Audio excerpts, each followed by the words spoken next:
এটা আমাদের নতুন গিয়ার আপের একটা এলইডি ফ্ল্যাট লাইট। দেখেন এটা কিন্তু অনেক পাওয়ারফুল, হেভি ডিউটি। এটা ইন্টারেস্টিং জিনিস হচ্ছে এটার অপর প্রান্তে একটা সোলার প্যানেল আছে ইন্টিগ্রেটেড।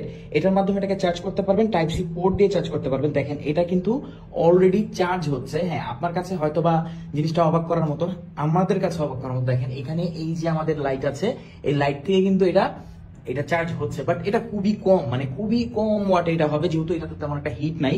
বাট সোলার প্যানেলটা খুব ভালোভাবে কাজ করে, এইটা মানে আমরা একটা কনফার্ম হলাম। আর যেহেতু এখন রাতের বেলা, আমরা দিনের বেলা এটাকে রোদের ভেতর নিয়ে যাব। আর এটার যে আমাদের মানে টেস্টিং পারপাসে আমরা পেয়েছি 8 ঘন্টা এটা ফুল চার্জ হয়। আর টাইপ সি দিয়ে যদি আপনারা চার্জ দেন 2 ঘন্টার কম সময় চার্জ হবে। আর এটা টানা ব্যাকআপ আমরা 2 ঘন্টা পেয়েছি। এটার আলো কিন্তু যথেষ্ট বেশি। আমি যদি একটু অন করে আপনাদেরকে দেখাই, এই দেখেন এটা হচ্ছে এটার ওয়ার্ম হোয়াইট টোন, এটা ওয়ার্ম টোন, এটা হচ্ছে এটার ফুল লাইট। আলোটা অনেক বেশি, মানে একটা ফ্ল্যাট লাইট বুঝে নিত, অলমোস্ট 100 ওয়াটের মতো এটা আউটপুট দিবে। আমরা আবার কোনো প্রোডাক্ট টেস্ট না করে কিন্তু আপনাদের কাছে আনি না। তো জোস একটা লাইট। এইরকম লাইট আসলেই আপনাদের দরকার আছে কিনা রিয়েল লাইফে অবশ্যই জানাবেন, যেটাকে আপনি টাইপ সি পোর্ট দিয়ে চার্জ করতে পারবেন, এটা দিয়ে অন্য ডিভাইস চার্জ করতে পারবেন। আর সবচেয়ে অবাক করা হচ্ছে সোলার প্যানেলটা আর কি। এই দেখেন, আর হ্যাঁ মনে হতে পারে যে এটা ফেক। দেখেন এই যে এখানে কিন্তু আবার চার্জ হচ্ছে না, যখন এটা লাইটের কাছে নিচ্ছি এটা চার্জ হচ্ছে, অর্থাৎ এটা